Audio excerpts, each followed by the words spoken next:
Hola Mina, setelah di hari Kamis kemarin kita sudah mendapatkan spoiler Black Clover chapter 330 yang masih belum berurutan panel manganya. Di video kali ini saya akan bahas versi lengkap dan lebih detail lagi.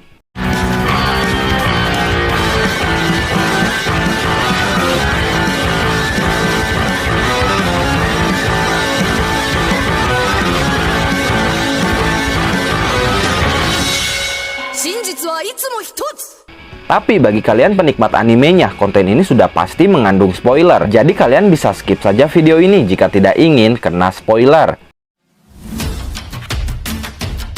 Oke, kita langsung masuk saja ke pembahasannya.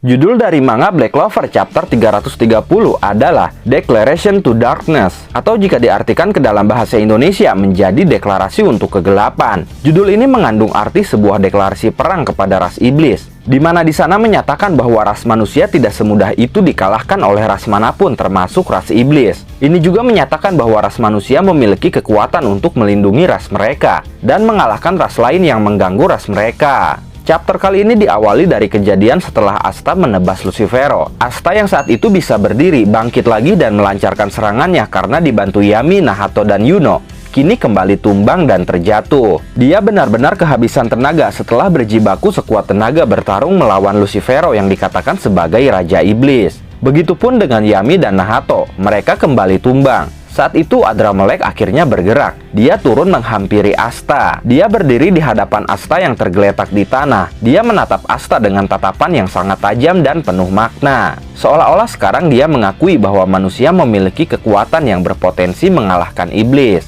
Kemudian setelah itu Adramelech menghampiri potongan tubuh Lucifero yang tergeletak di tanah. Dan hal mengejutkan terjadi. Ternyata dia mengambil jantung Lucifero. Dia memegang jantung itu dan mengatakan bahwa jantung itulah yang dia inginkan. Kemudian setelah mendapatkan jantung Lucifero, Adramelech pergi begitu saja sambil mengatakan sampai jumpa.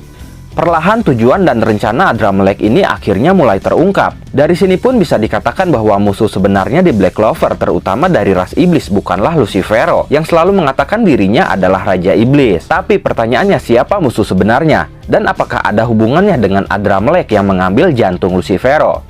Tujuan Adramelech mengambil jantung Lucifero pun masih teka-teki. Sebelumnya saya mengatakan bahwa mungkin saja itu untuk digunakan diserap atau dimakan oleh Adramelech itu sendiri. Tapi setelah saya pikir-pikir, sepertinya tidak mungkin. Karena jika Adramelech ingin menggunakannya sendiri, dia tidak harus repot-repot membawa jantung itu pergi. Dia seharusnya menggunakannya di tempat langsung, kecuali jantung itu akan diberikan kepada seseorang atau akan digunakan untuk keperluan lain. Saya punya 4 kemungkinan yang bisa saja menjadi rencana Adramelech. Pertama, jantung itu akan Adramelech berikan kepada pemimpinnya atau iblis yang dia layani. Bisa saja dia adalah Beelzebub, karena dalam demonologi, Adramelech merupakan ketua perwakilan dari Order of the Fly atau Ordo Lalat yang didirikan oleh Beelzebub. Jadi secara tidak langsung Adramelech adalah bawahan atau perwakilan dari Beelzebub. Kita sudah tahu bahwa Zenon telah memberikan jiwanya untuk Beelzebub. Jadi mungkin saja jantung Lucifero ini akan digabungkan dengan jiwa Zenon sebagai salah satu syarat yang dibutuhkan untuk bisa bermanifestasi secara fisik ke dunia manusia. Peluang Beelzebub untuk bermanifestasi terbuka sangat lebar. Dengan adanya fakta bahwa dia sudah memiliki jiwa Zenon, secara tidak langsung Beelzebub pun akan bisa menggunakan Grimoire milik Zenon ketika Beelzebub sudah bermanifestasi. Jadi dia akan berusaha dengan sangat keras menggunakan segala cara supaya bisa bermanifestasi. Salah satu caranya mungkin dengan mengambil jantung Lucifero. Kemungkinan kedua, Adramelech sedang mencoba membebaskan Satan yang diprediksi sebagai salah satu Raja Iblis yang sedang terperangkap di dunia bawah lapisan terbawah. Mungkin saja jantung Lucifero itu akan diberikan kepada Satan, sehingga Satan akan mendapatkan kekuatan tambahan dan dia bisa terbebas dari dunia bawah lapisan terbawah. Kemungkinan ketiga, bisa saja itu untuk urusan pribadi Adramelech. Jika dalam demonologi, Adramelech mempunyai seorang adik bernama Anamelech, dan bisa saja dia akan menggunakan jantung Lucifero untuk membawa Anamelech bermanifestasi ke dunia manusia. Atau bisa saja digunakan untuk menyelamatkan Anamelech dari suatu hal yang harus membutuhkan jantung Raja Iblis. Lalu kemungkinan terakhir bisa juga itu berhubungan dengan rencana saudara keempat Zogratis atau kakak tertua Zogratis, di mana dia bercita-cita menciptakan Undying Bodies atau bisa dikatakan tubuh abadi. Adramelech mungkin saja melayani saudara keempat Zogratis atau kakak tertua dari Dante, Zenon, dan Megicula yang kemungkinan besar berkaitan dengan iblis waktu, Astaroth, bahkan Julius. Dan dengan jantung Lucifero yang Adramelech dapatkan ini, saudara keempat Zogratis akan memenuhi semua persyaratan untuk menciptakan Undying Bodies itu. Kita memang masih belum tahu apa yang akan terjadi, tapi saga ini masih sangat jauh dari kata berakhir. Memang chapter ini bisa dikatakan menjadi akhir dari arc invasi kerajaan Spade, tapi saga ini masih belum berakhir, karena masih banyak misteri yang belum terungkap. Seperti tentang saudara keempat Zogratis, ayah kandung Asta, masa lalu Licita, iblis waktu, Lucifugus, dan iblis-iblis tingkat tertinggi lainnya yang belum terungkap. Tapi saya yakin semua itu akan saling berhubungan. Lanjut ke jalan cerita, kita diperlihatkan Yuno yang terluka, tapi kondisi dia tidak separah kesatria sihir lainnya. Asta dan para kapten semuanya terkapar tidak berdaya karena mendapatkan luka yang serius. Tapi ada dua orang yang mendapatkan luka lebih parah dari Asta dan para kapten. Jika dibiarkan begitu saja, mereka berdua akan mati. Mereka adalah Yami dan Nahato. Yuno yang melihat itu langsung bertindak. Dia mengirim bintangnya ke Mimosa dan membawa Mimosa berteleportasi ke lokasi Yuno yang sudah berada di hadapan Yami dan Nahato. Mimosa sedikit terkejut karena dia tiba-tiba berada di hadapan Yuno. Lalu Yuno menunjukkan kondisi Yami dan Nahato kepada Mimosa dan meminta Mimosa untuk menyembuhkannya. Tapi Mimosa tidak bisa melakukannya karena kekuatan sihir dia tidak cukup untuk menyembuhkan mereka berdua. Setelah itu datang Vanessa dan Gray beserta Patri dan William. Gray sangat terkejut melihat kondisi Yami dan Nahato, tapi Gray pun sudah tidak memiliki kekuatan sihir yang tersisa, jadi dia tidak bisa menyembuhkan mereka berdua. Begitupun dengan William dan Patri.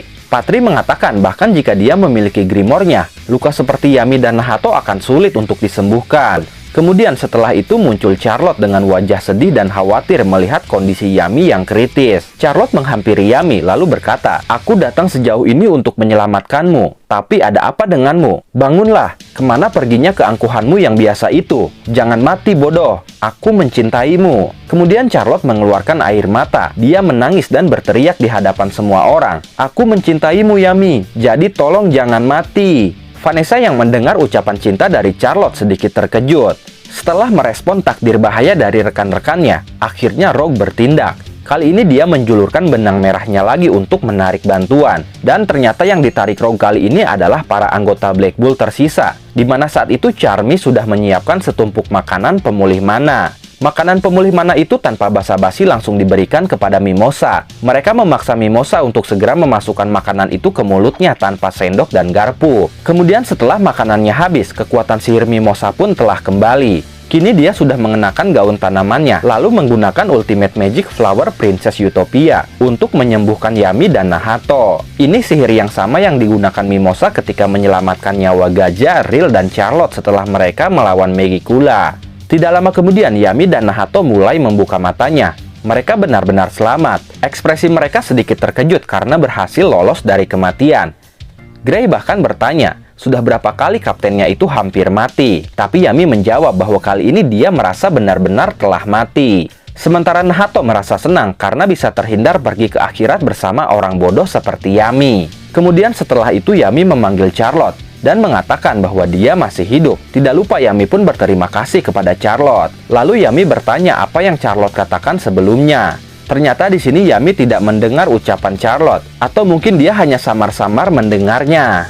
Sontak Charlotte pun panik, muka dia memerah dan berkeringat. Dia pun akhirnya hanya bisa berlutut lemas karena pengakuan cinta sebelumnya itu. Yami mungkin tidak mendengarnya atau samar-samar mendengarnya, tapi kesatria sihir lainnya sangat jelas mendengar ungkapan cinta Charlotte kepada Yami itu. Dan ini jelas membuat wanita bangsawan sekelas Charlotte yang selalu menjaga harkat dan martabatnya di depan umum kehilangan wibawa dan seperti menelan ludahnya sendiri karena dia mencintai laki-laki asing yang bukan dari kalangan bangsawan. Kemudian setelah itu Mimosa menyembuhkan Asta, dan Asta pun kembali menjadi sosok Asta yang berisik. Asta berterima kasih kepada Mimosa karena telah menyembuhkannya. Dia pun sangat bersyukur karena Kapten Yami dan Wakil Kapten Nahato selamat. Tapi ternyata Yami terlihat marah. Dia memegang kepala Asta dan mengatakan bahwa Asta benar-benar telah merusak katananya karena efek anti-sihirnya. Lalu Yami meminta pertanggungjawaban dan menanyakan apa yang Asta akan lakukan terkait hal itu. Sontak Asta panik mendengar hal itu. Tapi ternyata Yami hanya bercanda. Dia mengatakan bahwa dia akan mendapatkan katana baru lagi dan dia akan memberikan katana lamanya kepada Asta. Asta terlihat sangat senang menerima Zanmano katana milik kaptennya itu. Kemudian Asta memanggil wakil kapten Nahato. Dia berterima kasih kepada wakil kaptennya itu atas kerja kerasnya dari awal dalam menyelamatkan Kapten Yami. Lalu Asta pun mengatakan selamat datang kembali kepada wakil kaptennya itu. Setelah itu Nahato mengatakan bahwa dia tidak menyukai orang-orang seperti mereka yang tidak melakukan sesuatu dengan cara yang benar alias pembuat onar. Tapi Nahato pun ternyata sama seperti mereka. Oleh karena itu Nahato akan hidup bersama mereka semua. Jadi mereka bisa melakukan sesuatu dengan cara yang benar bersama-sama. Pertarungan sengit telah berakhir. Black Bull pun kembali bereuni. Tapi apa yang akan terjadi selanjutnya? Kita nantikan saja chapter 331 minggu depan. Oke, cukup sekian pembahasan manga Black Clover chapter 330 kali ini. Terima kasih sudah menonton video ini sampai akhir. Mohon maaf jika ada kesalahan dalam narasi maupun dalam terjemahan dan penyebutan istilah asing. Tetap nantikan konten Black Clover dan konten menarik lainnya hanya di channel ini. Dan jangan lupa bantu subscribe, like, komen, dan share videonya. Jangan lupa juga nyalakan loncengnya supaya kalian update terus dengan channel ini. Terima kasih dan sampai jumpa di video selanjutnya.